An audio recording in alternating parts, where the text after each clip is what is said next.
Welcome, ladies and gentlemen, Jedi and Sith, to another video. And today I got some good news. We got a State of the Galaxy for August, and it's been a while since we've got one of them, but they've got a lot of information in it.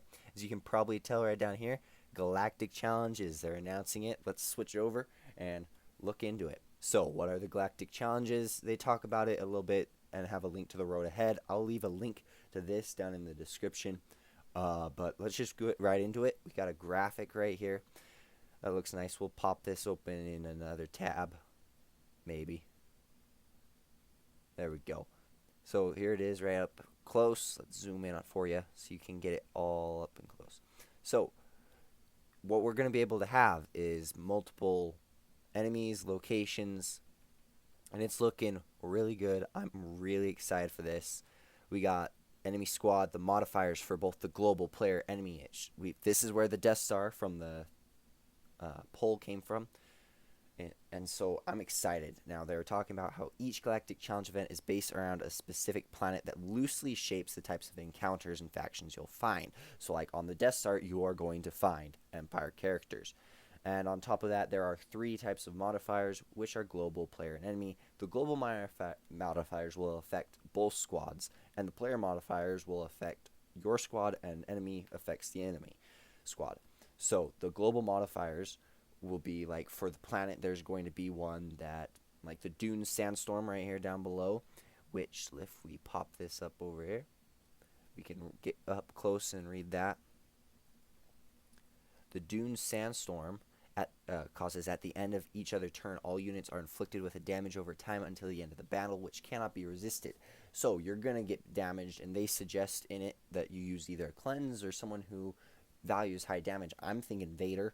That's the first one I think of, because the damage over time on Isaiah, they won't be able to expire on the enemy, which means they'll keep gaining debuffs and debuffs and debuffs, and while you're gaining less of them. Now the Grim Machinations, probably butchered that. I didn't have time to look that up. It's benefits the Sith. They all gain 50% max health, offense stacking whenever a Sith ally is defeated until the end of the battle, and gain 50% turn mirror. And then furthermore, when they defeat an enemy, they gain Dark Ascension, which is stacking, and it says right here, damage received is decreased by 15%, and then it kind of cuts out, but we can read that last bit, and it says, and damage dealt increased by 30%. And then the malicious minions, summoned separatist allies, have 25% speed, max health, max protection, and increased damage, and all other separatists gain half. So that Geonosian Brood, is going to be dealing a lot more damage. Up here, it gives an example of a player modifier called the Imperial Edict, which is, if there's an Empire ally in the leader slot, they gain 30% max health and protection, and other allies will instantly revive when defeated if they're Empire. I skipped that part. And then when an ally is revived, the leader taunts for 2 turns, and when the Empire is in the leader slot, uses a special ability. All Empire allies increase the damage they deal by 10%, and then all other Empire allies are called to assist. That's pretty cool. I really am excited about that. Now, this is interesting, because if no summon is present at the start of the encounter, summon a Snowtrooper operative if the ally slot is available. What's going on? Empire doesn't have a summon ability. So is this just like to protect in case someone throws Mon Mothma in the team, or Brood Alpha in the team, or ARC Trooper in the team, and so there is a summon? Potentially, but it makes me think, because we know that there's a 3rd character coming, it makes me think that there might be an Empire character who will apply a summon, very much like Mon Mothma. And if that is the case, I'm really excited. I mean, I'm excited just because they're giving us information. Here's the rewards that we get. We're only seeing tier 2, so it's not necessarily the best. And now they're saying that this is going to be an exhibition, and they're going to continue changing it. So it's not going to be, they're just going to post it like Grand Arena and then do 3v3 fleet and 5v5 every now and then. That's not how it's going to be. They're going to come back to this. That's what they're saying.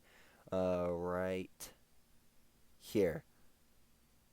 But they are planning to expand these areas in the future. So this is going to get improved upon. They're not just going to leave it.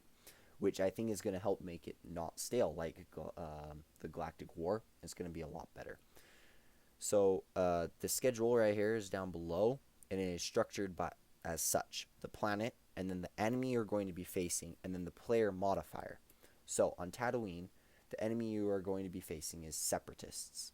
The player modifier is going to benefit or hurt Sith. The Death Star, Empire are going to be the enemy, and Bounty Hunters are going to be the player modifier. And then we go down Malachor and with Old Republic and Rebel, Takodana with First Order, with Empire, Jakku, Resistance and Old Republic, and Kamino with Galactic Republic and Separatists. Now, 812 to 818 is the first one, 8 to 19 to 825 is the second, so on, all the way down till 904. Now, they will be monitoring our feedback, so I'm guessing that after this is done, they're going to post a Q&A or a poll that you can go in and do stuff, and there'll probably be an in-game link too. And so how do we access these? Beforehand, they were going to plan on doing one once you reach level 60, and then also once you finish your daily activities, but they have decided against that, and there are currently no entry requirements, so no tickets, nothing other than being level 60.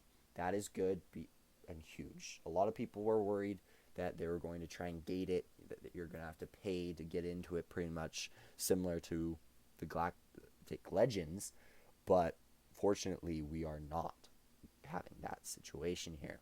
So I am very excited about all of this. Let's just come back to our bridge. I'm looking forward to it. I'm excited. Let me know what you think down below.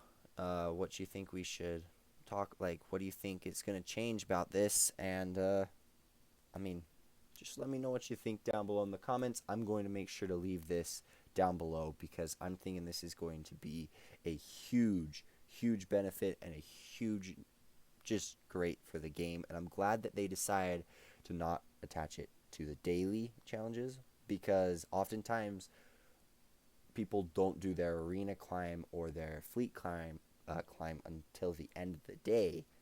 And so either people would have to completely shift their rewards to the beginning of the day to be able to do them, or they'd just be screwed. So I'm glad that they're not doing that. Now, thanks for watching this video. Thanks for getting me to 40 subscribers.